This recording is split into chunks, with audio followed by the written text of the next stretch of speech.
Well, you mentioned earlier that you have to be ready to hear this message, and I suck at this. I don't know how many times I have to learn that, like, the Costco person that's checking off my receipt does not want me to say, like, hey, check it out, no plants were harmed in the shopping of this trip to Costco. Like, they don't care. Like, somebody was asking me a few days ago, they're doing a kind of an informal study on different diets, and he wants to collect some blood, and he was talking about, like, he was giving me an informal food frequency questionnaire. He was like, how many times do you eat fruit? I'm like, zero. How many times do you eat vegetables? I'm like, zero. He's like, zero? And like, are you really constipated? I'm like, no, actually not that constipated. And then, of course, we're done with the conversation. I sent him like 17 texts about how great carnivore is, which he's not open to. And like, I can't help myself. I don't know how many times I need to learn, but you guys are pros at this.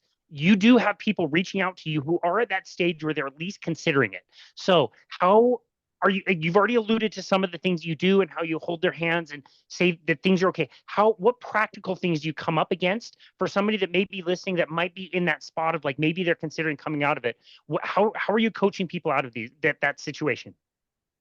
Casey, this is a great question. And first of all, well, and I'm sure Lierre, I don't think she was following me at that point on my X Twitter account, but well, Casey, that when I first came onto X and extolled the virtues of eating animal products after being a vegan for so long and showing my before and after pictures, how I was just bombarded with vegan hate.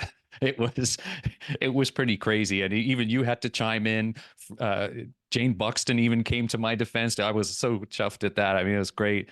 But I try and lead by example first off, and I know full well what it can be like when you leave the rank and file of a vegan and start eating animal foods again, how it can be. In Lierre use the word cult like, and they really shun you and really publicly humiliate people that come out and say they feel better with adding animal foods back in.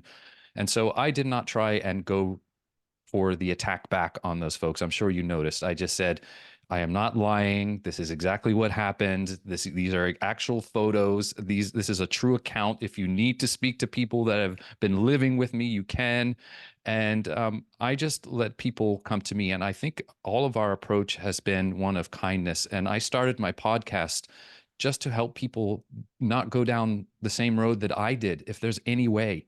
And so what I like to do is, again, special thanks to Sally Norton, I realized that I had been bombing myself with the highest oxalate vegetables, not only just vegan diet, but the highest oxalate ones there could be. I'm talking beetroot juicing, chia seeds that basically ripped a hole in my intestines, caused me to bleed for almost 3 days straight in the hospital. And so if I can, I at least tell people to lower their oxalate vegetables first. At the same time, by saying, you might want to consider adding some animal foods back in, because I know this will be coming. I just have to work with them. They might say, I'm not at that stage yet, and that's fine. James, I heard your podcast with Sally and Monique Attinger on oxalates, and I'm thinking that will help me in some way. And I tell them, absolutely. One of the first things I did from listening to Sally was lower my high toxic vegetables, or at least try and get some of these phyto stuff out of them, like lectins. And can boil? Are you boiling things? Are you trying to at least not eat things raw? And as they start to feel better, they're like, well, I didn't think this was possible. Can I add? Do you think I should try animal foods? And if so, how? I asked them, well, what are you leaning towards? What is your internal dialogue saying to you? Where would you like to go? There's no right or wrong with this, but again, going back to what Lierre and I have been through, if you've been eating the high oxalate vegetables, if you've been a vegan for a long time, you do have to take into account that your stomach acid and enzyme production is quite low. And I learned that early on, Casey. I had to, I thought, wow, this fish is going really well. I'm going to slap a ribeye on the grill and see what happens. Oh man, did it hurt. I didn't have the stomach acid to be able to break it down. And I was so confused as to what was going on, because people were saying it's so easy to absorb, but I felt like a lead weight had hit me because it wasn't digesting properly. So then I dove into digestion, and then of course I came across Lierre on Boundless Body Radio, the first episode you two did together, and she talked about it. I was like, huh, that makes sense. And so I really try and guide them from a nutritional perspective and say, okay, let's take baby steps here. You don't want to go gung ho. And I'll tell you, I went gung ho, as you know, afterwards, once I figured out the betaine issue. But also, as again, thank you, Sally Norton and Monique Attinger, we know that oxalates can be stored. And once you stop ingesting them, they can come out and it can be just as painful as them going in. So I have to really guide folks on that oxalate issue too, and the plant toxin issue as they come out of that vegan space. It's a very important nuance that a lot of people reach out to me on. And I'll let Lierre speak now. It kind of depends. I have to sort of fine tune it to the person. A lot of times the real sticking point is, of course, the moral issue, because they are just, I can't kill animals. I can't kill animals. So that's a whole different conversation about there is literally nothing you can eat that does not involve dead animals. And I will walk you through this as many times as you need. The real question is your food destroying the cycle of life, or is it a part of the cycle of life? So is it making that cycle stronger? And if you're eating vegan food, that's mostly going to be the stuff that's destroying the planet. This is like, nobody tells them this, but this is what agriculture is, literally what it is. You take a piece of land and you clear all the life off it, and then you plant it just for humans, little annual grains. That's what we got. So that's its mass extinction, and it destroys the topsoil, and it was the beginning of global warming, and you're wrecking the water table, and like on and on and on. So nothing that you think you're doing is what you're doing. This is actually the worst possible thing you could be doing for animals. And also the amount of animals that are just dead in the food. I have never like been, on a farm when the harvesting of the grain was happening. I've never seen that. I've never lived in the Midwest really, but I have talked to people who had that life when they were younger. They were the person who drove that tractor and that combine.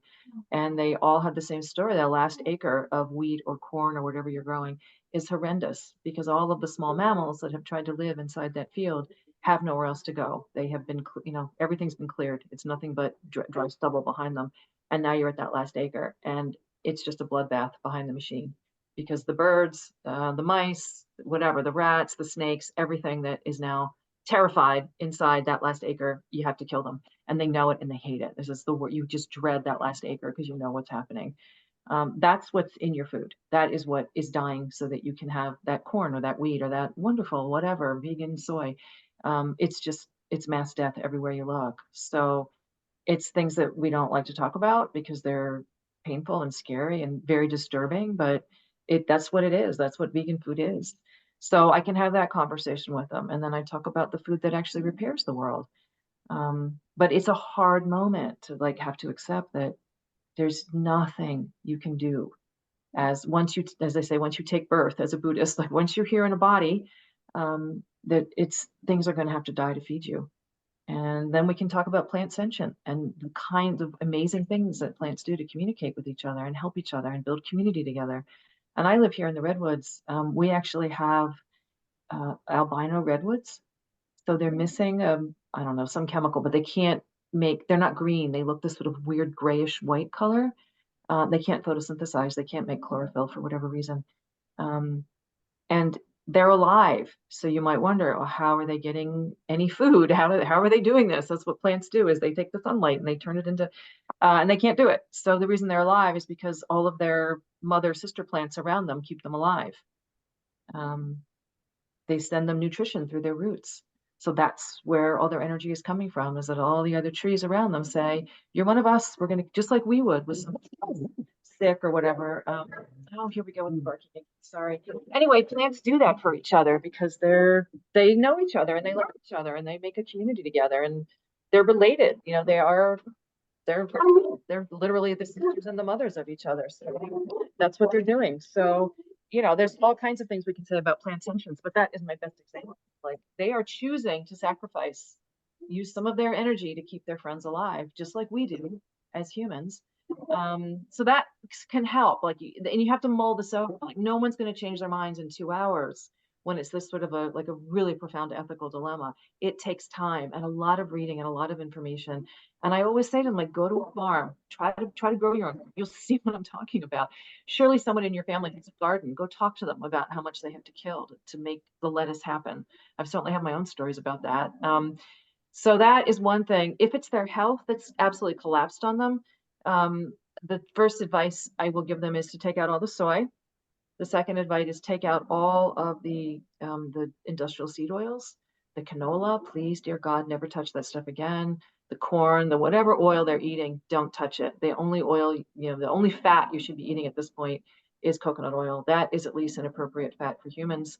um, until you can kind of make your way around to eating some actual animal fats. Like take out all of that and then try to add some coconut oil. And sometimes they'll feel a little better just on that. Like their brains will feel a little bit better from the coconut oil. But it's only a matter of time. Like they've really just got to come around the whole way. It's really not until they eat that first bit of meat. The eggs will help, the butter will help. All of those you will feel a little bit better. It's just not the same as a chunk of meat though. And it's inevitable. If they've reached the point where their health is collapsing, there's no way back. You're just going to have to eat a lot of meat for a long time. So yeah, it's just a process. And my sister once said to me, the problem is like you're the first one through the door. You're the one that's going to get shot. And I try to remember that. It's like, yeah, all right. I might just be dropping this information and nothing happens for 2 years. And that's okay because there's other people to catch them. Like, all right, I gave them some information. It made a lot of confusion and some bad emotions have now arisen. They can't quite deal. It's going to be back and forth for a while. There's a zigzag. And then they'll find a podcast or they'll find another really good book or they'll watch Sacred Cow or The Magic Pill or one of the really good documentaries that we have out now. And, there'll be more information they're able to absorb. So it's like thinking of it as a process. It's not just one conversation. This is going to be a year or two.